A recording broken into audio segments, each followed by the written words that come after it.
तैयार है क्या? नहीं है? तैयार है। उधर परीक्षित जी सोच रहे हैं मेरे मुक्ति का साधन 7 दिन में हो जाए, ग्राहक तैयार है। उधर वो सुखदेव जी चाहते कोई ऐसा भक्त मिल जाए जो मेरे भागवत को सार्थक कर दे। कोई पियो तो पिया भागवत रस का, कोई पियो तो पिया भागवत रस का, भागवत रस का, श्री कृष्ण रस का, कोई पियो तो पिया भागवत रस का, कोई पियो तो पिया भागवत रस का। ऐसा कहते सुखदेव जी जा रहे हैं, उधर परीक्षक जी आ रहे हैं और सुखदेव जी को देख करके परीक्षक जी चरणों में गिर गए, दंडवत प्रणाम किया। सुखदेव जी ने उठाए, परीक्षक क्यों महाराज? संतों के जब दर्शन हो जाते हैं तो समझ लीजिए संकट कटने वाले हैं। अपनी पीड़ा सुखदेव जी को सुनाई कि महाराज मेरे पास केवल 7 दिन है और 7 दिन के लिए कोई ऐसा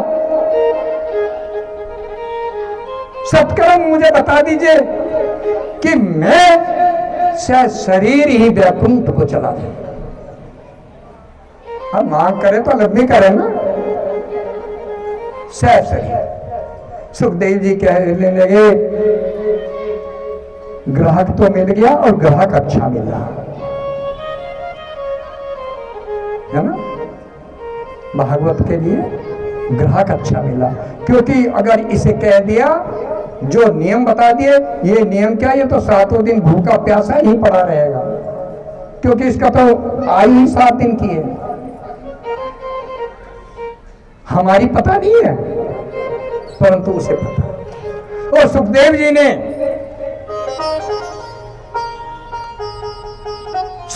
ने वो कथा का आयोजन के लिए उनसे कहा।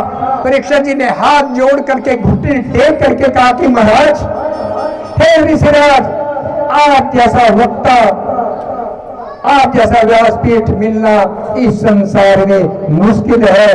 मेरा कल्याण करने के लिए आप ही व्यासपीठ बने, आप ही व्यास जी बने और मुझे कथा का पान कराए, जिससे मैं मुक्ति को प्राप्त हो जाऊं। ऐसा है। और मुक्ति का प्रबंध किया गया। आसन शुक्रताल में जो वृक्ष है, वट वृक्ष अब भी है, वो वहां ये कथा हुई पहली। कलयुग के 30 साल बीत जाने के बाद सुखदेव जी ने ये परीक्षित जी को कथा सुनाई थी कलयुग में ही। देखिए कलयुग में पहले देवता दिखाई देते थे, अब क्यों नहीं देते? अब पाप ज्यादा बढ़ गए, अब दिखावा ज्यादा है।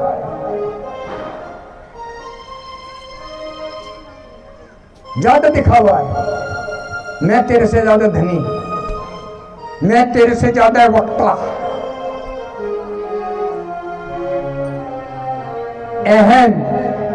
अहंकार, घर घर कलह, दरिद्रता, रोग, ये सब पाप कर्म के कारण बढ़ते जा रहे हैं। ये ऐसा नहीं है कि ये पहले से ना। आप नित्य भागवत सुनते चले जाओ, हर महीने सुनते चले जाओ, देखो पाप छिन छिन करके जो आ भी रहा होगा। अगर ये 3.5 घंटे में पाप हज जब चलता है ना, इस टाइम पाप पहुंचेगा। अगर पाप आ रहा होगा किसी के पास में तो यहाँ आ सकेगा, वो कट जाएगा। अगर पुण्य आ रहा होगा तो वो पुण्य 10 गुना बढ़ जाएगा।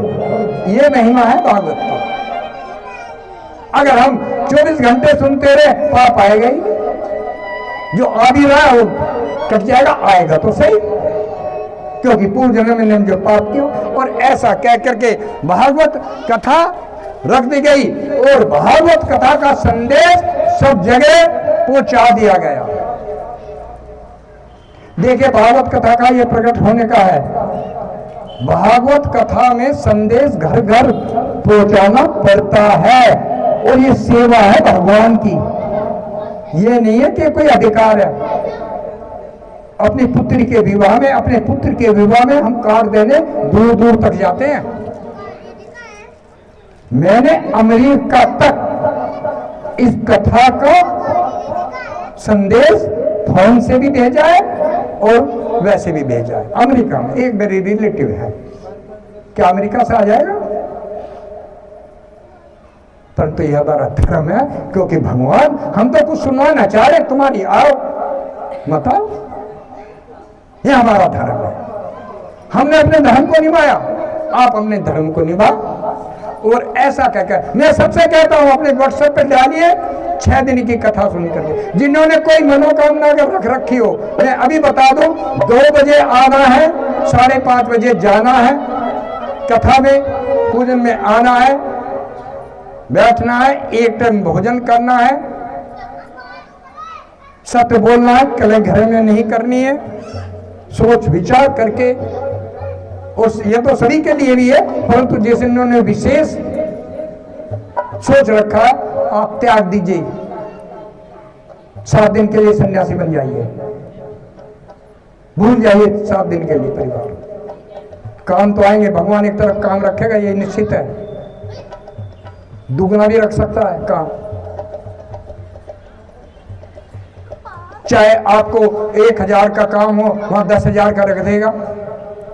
1000 का तो आप छोड़ भी दें, परंतु 10,000 का रख दिया, गोविंद कहेंगे तू 10 का करेगा, कथा सुनेगा, पहले 10,000 का काम करेगा, कथा तो कल भी सुन लेंगे। ये वादा नहीं होता भगवान से। तो इसलिए ये तीनों वक्ता भी, श्रोता भी और कर्ता भी इससे तर जाते हैं।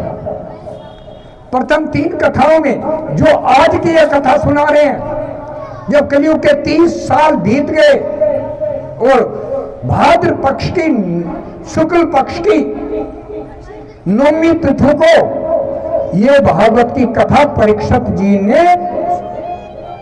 जी ने सुखदेव जी महाराज जी से सुनी। और 7 दिन की कथा हो रही है। कथा में सबसे पहले नियम बताए गए, श्रोता के नियम बताए गए, आयोजक के ये नियम बताए गए। आयोजक को सबसे पहले जैसे कथा करानी हो तो सबसे पहले, यहाँ आयोजक एक नहीं है, यहाँ आयोजक सभी हैं, ये याद रखिएगा। यहाँ कोई एक पक्ष कथा नहीं करा रहा है,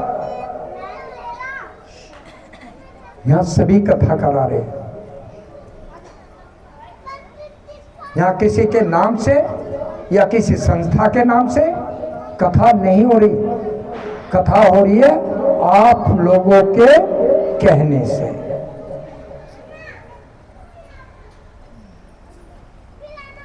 इसलिए तो जो आयोजक है, आयोजक यहाँ सभी है, तो अपने अपने धर्म का चाहे 5 मिनट निभाइए, सबसे कहिए कथा में भैया पहुंचिए, व्यवस्था को देखिए, क्या है क्या नहीं है, क्या भोग है। परसों का भोग बुक हमारे पास हो चुका है, सेक्टर 2 वसुंधरा से आ रहा है। किसी को कोई भोग हो तो पहले पूछ ले, हबर दबड़ यहां ना करे कि हमें कुछ करना है नहीं करना है, क्योंकि आप भी ले आए वो भी ले आए, आप पूछ ले, आप अगले दिन ले आइए, है ना। तो सेक्टर 2 से मंगलवार को भागवत का भोग आ रहा है, जहां मैंने भागवत करी है, उनके पास भी संदेश पहुंचा था। वो आज सुबह ही आए थे और यादव जी यहीं थे, उन्होंने प्रणाम करके कहा कि महाराज हमारी एक भागवत का भोग हमारी तरफ से आएगा, हमें थोड़ा इजाजत आप दे दीजिए, किस दिन आएगा ये आप हमें बता दीजिए। वो उनको खोल दिया गया यादव जी के सामने, इसलिए कि यह भागवत सभी करा रहे हैं, सभी इसके सहभागी हैं और सभी आयोजक भी हैं और श्रोता भी हैं। तो इसलिए विशेष ध्यान रखें। कल कृष्ण जन्म है।